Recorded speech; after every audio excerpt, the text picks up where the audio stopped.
Welcome to Autism Knows No Borders. Discover what's possible when people impacted by autism inspire change and build community. Together with the Global Autism Project, here's your host, Rachel Harmon.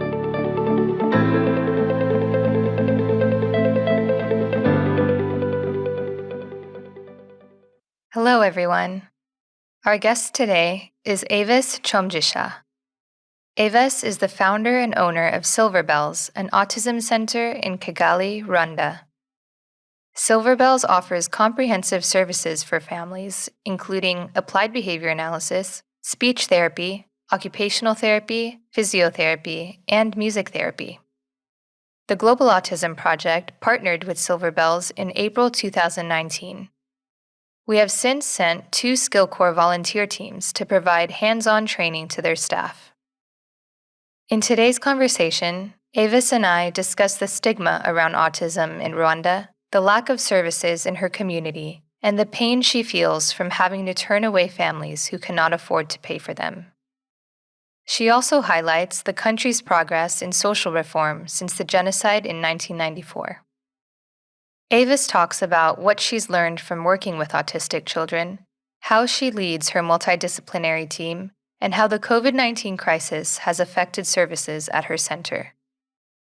For more information about Evas and her work, please visit our website, autismknowsnoborders.com. And now I present you, Evas Kyomugisha. Hi, Evas. Welcome to Autism Knows No Borders. Thank you for being here today. Hi, Rachel. Thank you for inviting me. Could you please introduce yourself? My name is Evas Kyomugisha. I'm the founder and managing director of Silver Bells. It's located in Rwanda, in the capital city of Kigali. Okay, great. Let's start with how autism is understood and viewed in Rwanda. There's still low awareness. People don't understand what it is. Even there's a lot of stigma where you find that parents hide their children inside their houses. They don't want them to get out. They don't know what to do. So it's still raw. And you find now, like in the center, you find we're receiving more of children who are below 3 years, but parents don't understand. Like they feel our children, because we work all the time, we leave our children with our maids, so they're addicted to movies. That is the problem, but they're not autistic.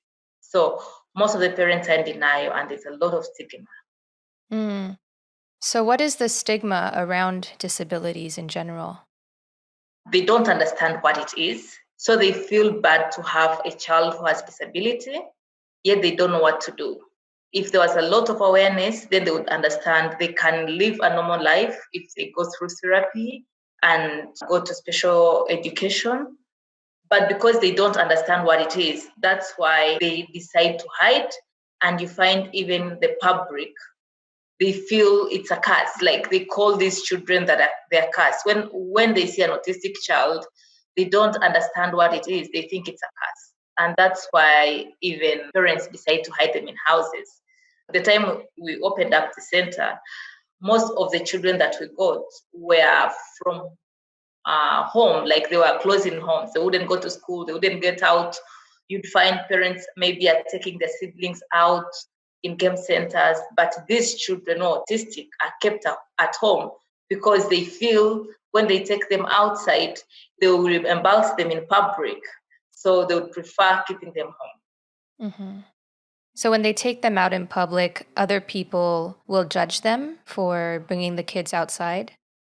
Yes, because they do not understand who they are. Mm-hmm. And of course, because of their behaviors. So they feel embarrassed sometimes, like if one goes and runs around screaming, so others are all staring at the children. In our center, we have days when we take our children for a walk outside. Whenever we take them for a walk, you find everyone like is looking at them as if they have never seen them. You know, mm-hmm. Like where we pass, you find people on the street are just staring at them, mm-hmm. as if they're not human beings. Yeah. Yeah. So you said that some parents think that it's a curse. Like a curse from evil spirits? Yeah, some think it's a curse from evil spirits. Some think that they are maybe witchcraft. There are very few people who understand what it is. And that's why there's stigma. That's why I remember at the time I started the center, my friend told me, why would you go for that? Those kids are cursed. You know, whenever you leave the center, you need to first pray. Don't take the curses to your house. Oh, really? Imagine someone, so it's a big challenge.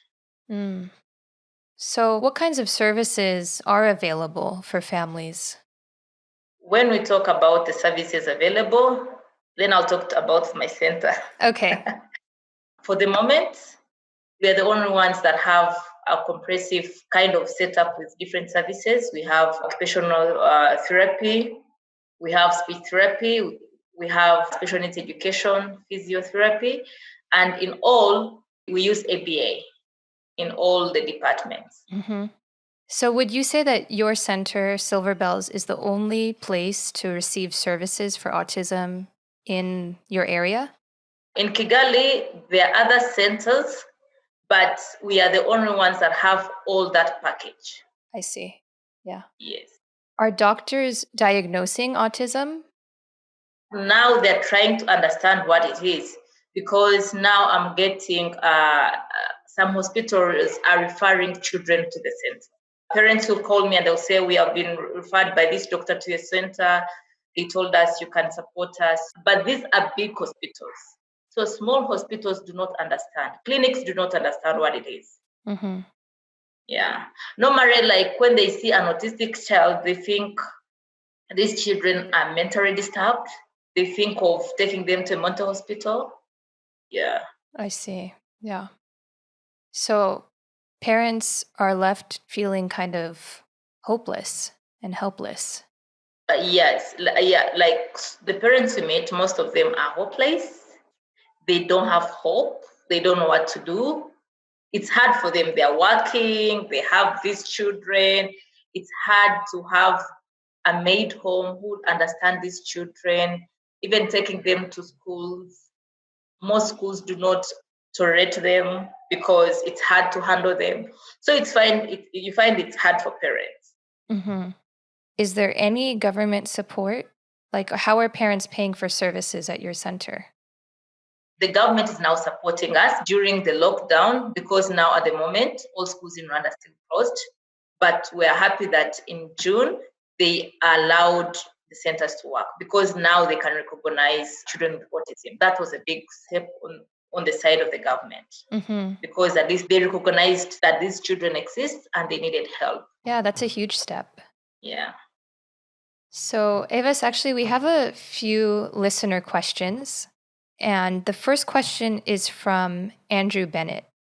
It's actually a two-part question. So, first, he's asking, is it correct that African cultures are, for the most part, very collectivist? The second part of his question is, how has community action impacted the general perception of autism and its research? It depends on the area. Like now, if we look at Kigali, people are getting to understand the situation. But if you look at people who are outside Kigali, and this is the majority population, you find they do not understand what's happening. It's still low here. It's still low in Rwanda. Okay. If you find people who understand autism, there are these parents who have children with autism, and these are parents that have gone to school. These are parents who have decided to make research on what is happening to their children. Mm-hmm. But any other person who has not dealt with the children, they do not understand what it is. Right. Even now, yeah. Mm-hmm. Yeah, but there is a big parent group in your area, right? Yes. There is an association of parents with children with autism and also well-wishers. There are over 100 parents. They gather together, they share information. Yeah. Okay. Yeah, I can imagine that with more and more parents speaking up and banding together to form a movement, to grow awareness, to bring more attention to the government, that's kind of where it starts. You're right. Yeah. Because even them to understand our center, most of them had the center from the parents association. Okay, got it. So our other listener question is from Chang Tran. She's asking, how do teachers in general and in specialized schools teach autistic children about Rwandan history, especially events like the genocide? That's a hard question. It's hard. Even in our center, we haven't tried that because most of the children that we have are nonverbal, and we're trying to begin with the basic skills. So we haven't reached to that level where we can teach them about the history of Rwanda. Mm-hmm. Yeah. So in general, how would you say the country has healed from those events? The genocide happened between 1994 April to July 1994, and over 800,000 Tutsis were killed during the genocide. But after the genocide, a lot has happened. There has been improvement in infrastructure. There has been improvement in the health sector, in the education sector. Also, there has been a lot of empowerment in gender. Mm-hmm. Yeah. So when I was there in Rwanda, I visited you guys last July during our discovery trip with SkillCorps. Mm. And I was with Jacob and Cindy, and we went to the Memorial Center in Kigali. And it was very moving to first to read about all of the history, but also to understand how the country has tried to reconcile from those events. And it was actually really inspiring in a way to think that humans can move forward from something that is so tragic. Yeah. Our government has done a lot. It has done a lot of reconciliation. And every April, there's a memorial period. But this has also given an opportunity where the government has put a lot of emphasis in rebuilding infrastructure, in the social economy development, gender equality, and also there's been accountability to genocide perpetrators. So that's also heals the survivors. And also there has been also integration of the former combats, which is also good. Mm-hmm. Yeah, I remember we had a call last April during that Remembrance Week, and I remember that you were reflecting on a lot that was going on then. So I understand it's a very sensitive topic, and I really appreciate you sharing with us because I think it's important for people to hear these stories so that history doesn't repeat itself. Thank you. Yeah. So, Avis, let's go back to your journey with Silver Bells. How did you begin working with the autistic population? Like, when did you first start hearing about autism? Yeah, I'd never heard about autism. I'm a mother. So whenever I would give birth, like when my child would delay in some milestone, I'd always Google and see, that's when I started like realizing about autism.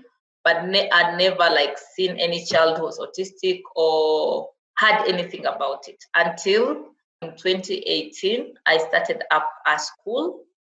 Then, a school, when it's new, you enroll each and every child. So there's a child that we enrolled. The parent came, asked for a place. We enrolled the child, but we did not know he was autistic. Mm. So after he joined school, that's when we started realizing some behaviors that would not understand. He was nonverbal.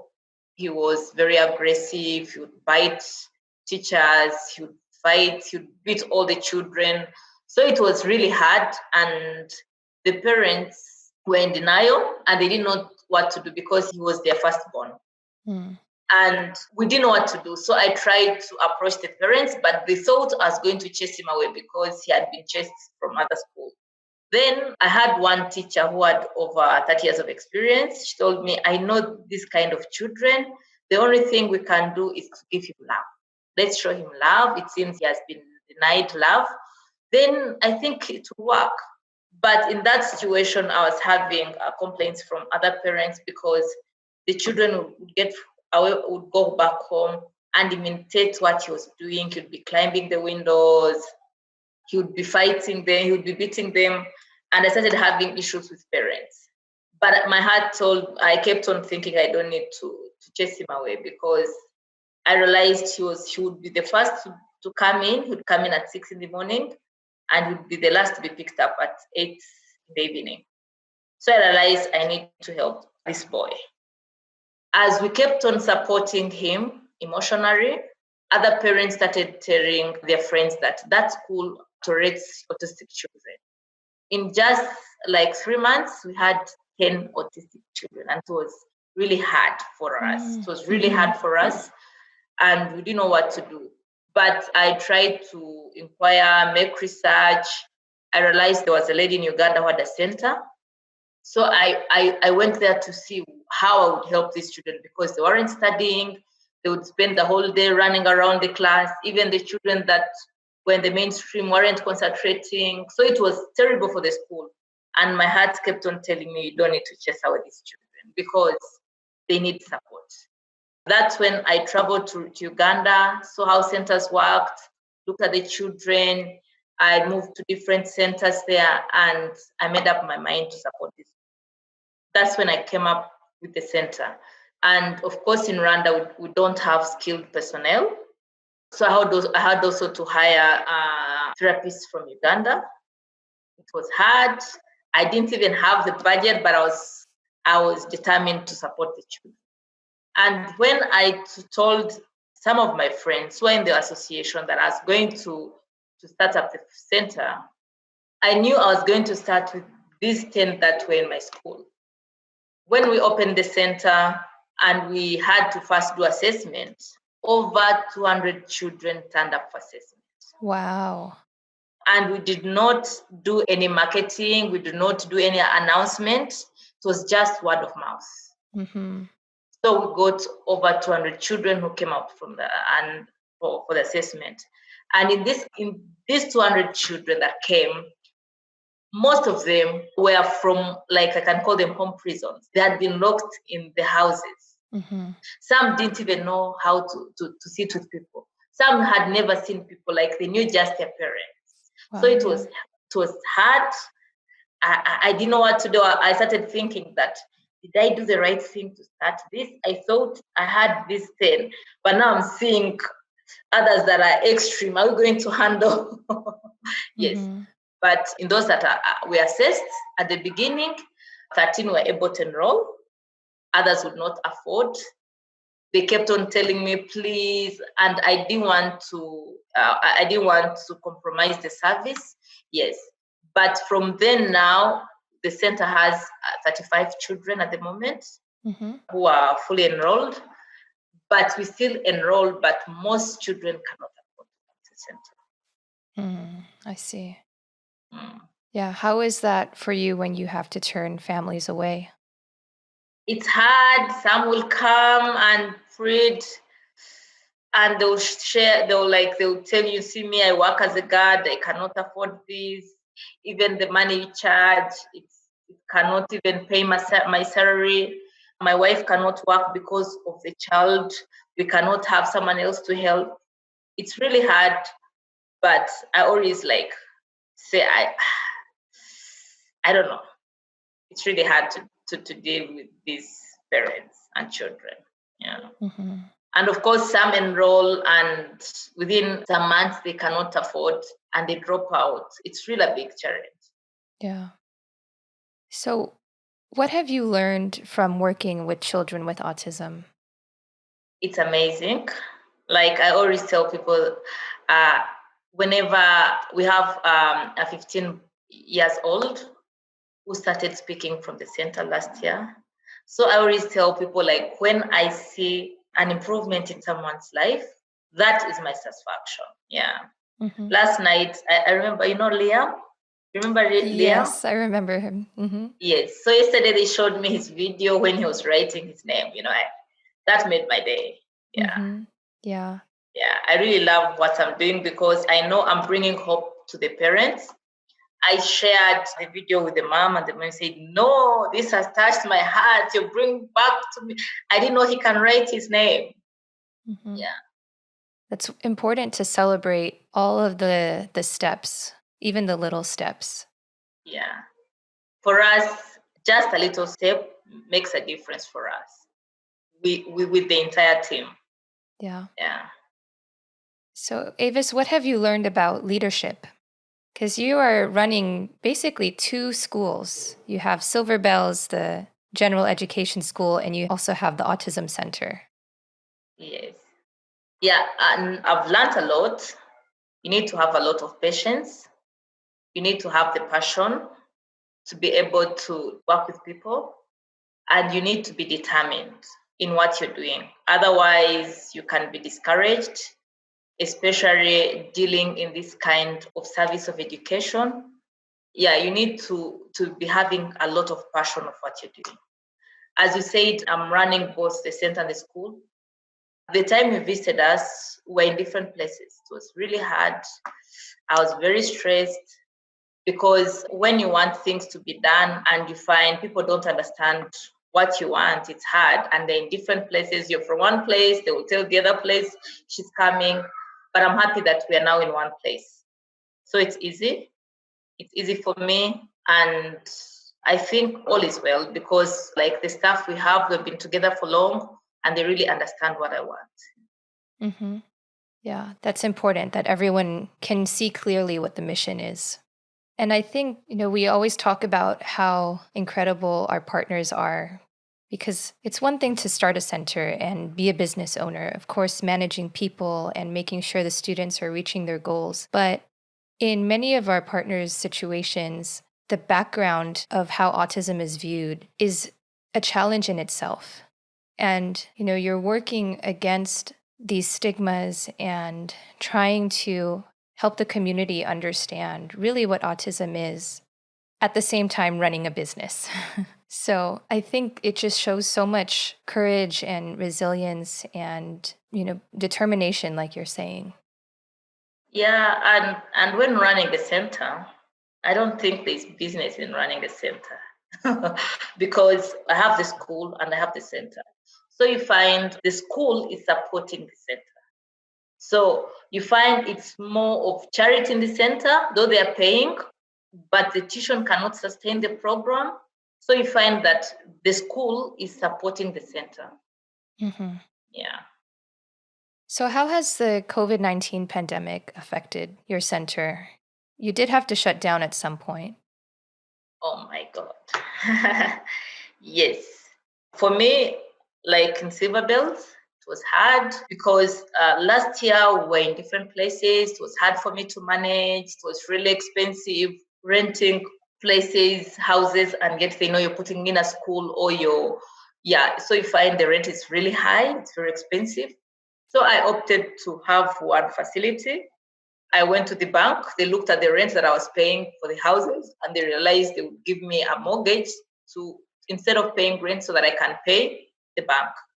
So in 2019 November, that's when I got the loan and bought a bigger facility that can accommodate the school and the center. And since even parents believe in inclusive education, they prefer their children to be in an inclusive setup than a center. So Jan, we had to move into the facility. Then in March, that's when we were hit with the COVID crisis. We closed. It was hard. All the money that the school had been used in renovating the facility. And I had 58 staff that wouldn't pay. We paid them May and April, but wouldn't move on to June. And it was really hard for a school that had just entered new premises. But I also thank God, at least the bank understands. If we were still in the rented houses, maybe we would have shut down Oh, yeah. because would not afford to pay the rent. Okay. Yeah, so we closed for 3 months. Then June, we opened the center, but I was worried because I knew the school was supporting the center and I didn't think the center would support itself till now. It has really affected us and we had to lay off some staff because we could not afford to pay all of them. But so far, we thank God. Mm-hmm. So during the time that you were closed, were you offering something to the families or to the students virtually? Yes, from March to June, we were doing online learning, but it was really hard for parents. Some would not like, they would call and say, we can't do this, we can't manage the children. So even the parents are the ones that had to talk to the ministry so that they would let the children come back to school because they would not help the children home. It was hard for them. How were you supporting your staff throughout that time? It was hard, and some of my staff, I also rent houses for them, especially the ones that are not Rwandans. So it was hard. I had to cut their pay and pay them 50%, which we agreed on because we are looking at the situation. And I had also to get some credit so that I would support them, since they're not even in their own country and they all like were looking up to me. Yeah. Yeah. Were you able to keep the parents in communication with each other? Yes, we have some groups, like we're doing online learning for all parents. Those who would manage would still work with the children, but for us, we try to do what we can. Yeah. Like every day, we would share with them what we expect them to do. Some would do it, some would call and say, no, it's impossible. They cannot even sleep. It was hard. Like I would always have calls at night. Why don't you talk to the government? Why don't you tell them about our situation? We cannot handle these children. Yeah, but we're now back to these children are back to the center. Okay, great. And what is the current situation in Rwanda? About the pandemic, the cases have gone down, and some of the schools are going to be open soon, but will open in phases. Like according to the ministry's plan, like universities might open in October, then upper primary, secondary November, and the rest in October. So like you find the country stabilizing at the moment. So Avis, what is your vision for Silver Bells? Yes, the time I decided to support these children, I've not reached my goal. I thought I would support children who are autistic and other children that have mental disability. But I realized if we assess over 200 and we have 35 children, I'm not reaching like my target. So as Silver Bells would want to see how we can go into rural areas, train staff so that even at least in each school, there is someone who can support these children because they cannot all afford to come to the city. And at least like in every district in the country, at least we have someone who can support children who are autistic in the country. That is my vision for the center. Yeah. And simultaneously growing awareness and acceptance and inclusion with each family that you are impacting. Yeah, we also do trainings. We do trainings for parents, though some do not want to attend, and some do not even want people to know that they are bringing their children to the center. So it's hard. We call them for trainings. You find the same. If we have maybe 35 parents, 5 are the ones coming for the trainings, and you find the same 5 are the ones coming for all the training. So we still have a long way, but we know we'll reach there. Is it that they don't want people to know they're going to the center because of the stigma in the community? Some do. Also, some have lost hope. They think their children cannot do anything. Last quarter, we had a sports day, and we invited parents to come in for the sports day. And we were supposed to begin at 9. No one had turned out. It was 10. We had to call them, and they were saying, "What can those children do?" We said, "Come and see what they can do." No one believed in their children, and we had to wait for them. Like we called each and every parent, said, "We will not start before you come in." Most they came in at 11 and were supposed to start at 9, which meant they did not expect their children to do. They thought we had invited the children in the normal school, but when they came, they're all surprised. They realized their children can. Yeah. So they still have that mentality of, no, I just put the child there but they don't understand that the children have the potential to live independently. Yeah. I see. It takes seeing it with your own eyes to actually believe it. Yeah. Because if someone is telling you, it can mean nothing unless you can actually see the gains yourself. Do you ever invite parents to come observe sessions at the center? Yes, we always have evaluation sessions, and we decided also to have like sessions to evaluate them. Like we had one session and one parent did not know his son is reading, and we gave his son to read a book and said, no, what are you talking about? He cannot read. But when the son started reading, the dad started crying. He did not know, because they don't even get time to follow up on what they're doing at school because they have already lost hope. Yes, so like we told them, next time we'll be inviting you, you share with us on what you do with the children at home. We don't want you to just be dropping them here. We also want you to show us what you do with the children home. So that inspires them, because they know next time we call them, they should tell us something. Yeah.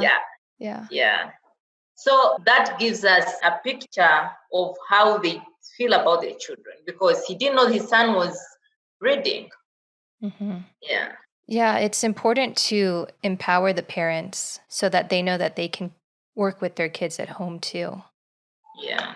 And we also have said, their parents, you find if one parent has accepted, the other one is still in denial. So what we do, we invite the parent that we think has not been the life of the child. So if the father is the one coming to school often, asking for evaluation, next time we invite the mother. Yes, because we want them all to be part of the child's journey. Yeah, I think it's crucial to get the parents involved so that if everyone's on the same page, then the child can progress faster and they can reach their potential, like you're saying. Yeah. Okay, Evas, tell us about your partnership with the Global Autism Project. Yeah, I met the Global Autism Project last year in April. And so far, we have had 3 teams of volunteers come to support us. It's a very good partnership. They have really supported us in capacity building, because though we're doing therapy in different departments, we didn't know anything about ABA. So with ABA, they have really empowered the staff.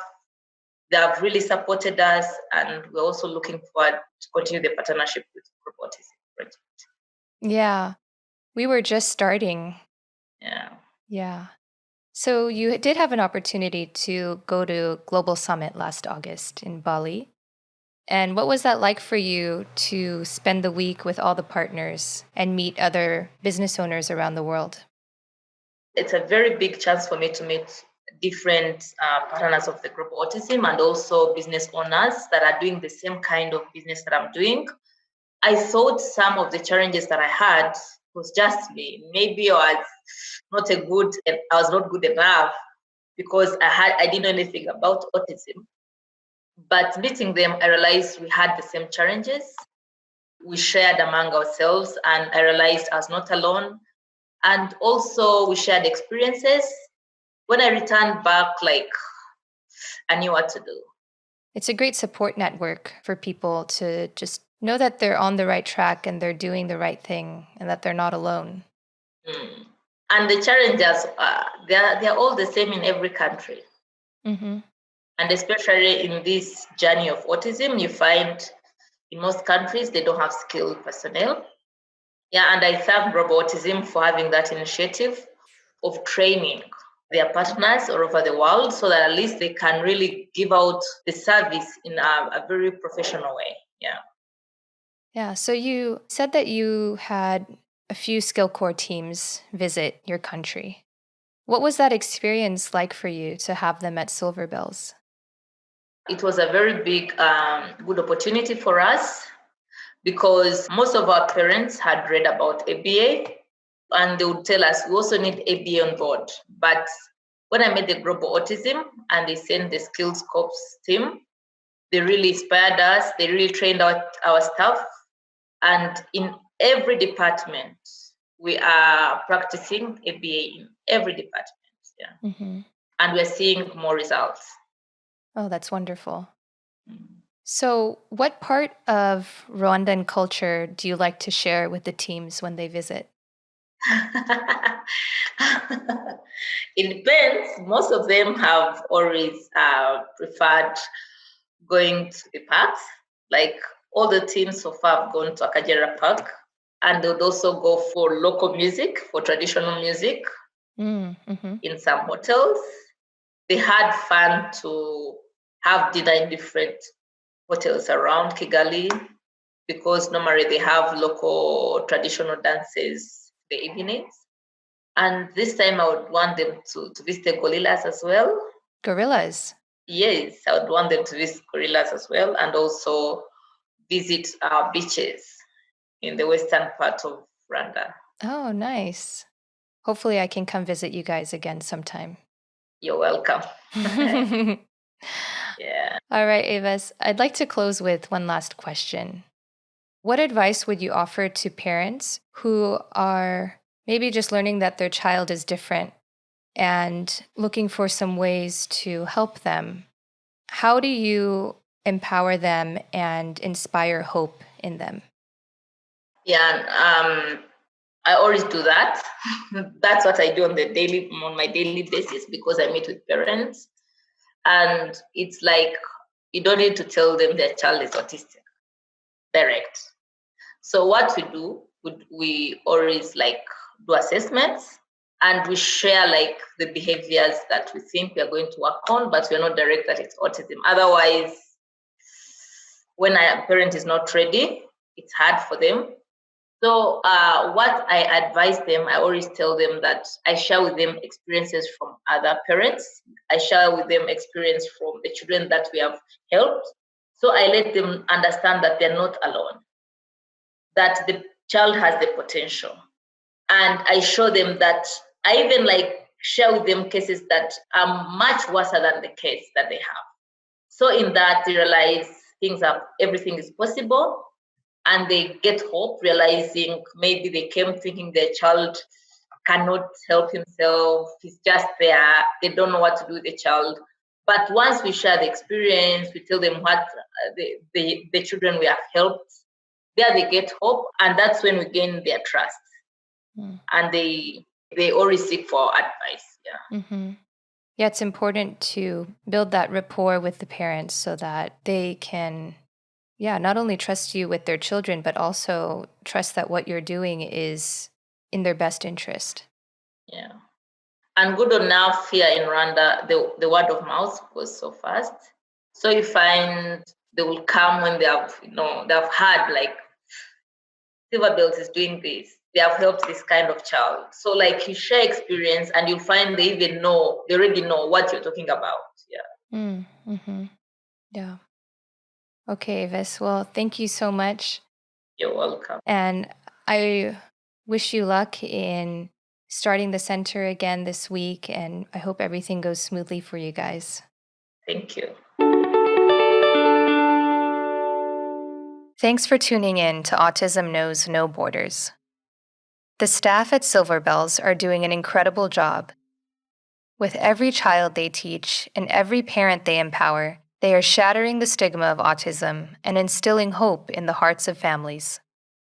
As parents feel more comfortable taking their children out in public and speaking openly about autism, their communities begin to understand that autism is neither a curse nor anything to be ashamed of. Increased awareness often leads to more trained professionals and financial support from governments, improving the likelihood that families will receive the services they need. No child should be left hidden at home. Just a reminder that we're still taking donations for our COVID-19 Partner Relief Fund. Since the start of the crisis, our partners all over the world have been adapting their services to support some of the most vulnerable children and their families. The good news is that you can help ensure schools like Silverbells continue running services by making a donation today. 100% of your donations to the Partner Relief Fund go directly to our partners who need it most.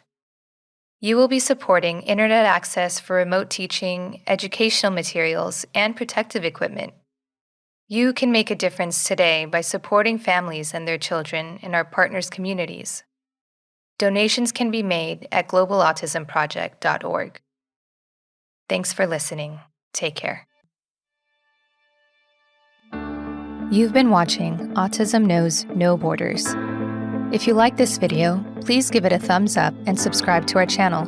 Also, we'd love to hear from you, so let us know what you think in the comment section. Click here to watch another interview from our podcast. You can also find us on your favorite podcast app. Tune in each week for engaging conversations of how people across the globe are inspiring change and building community. Thanks for watching. Take care.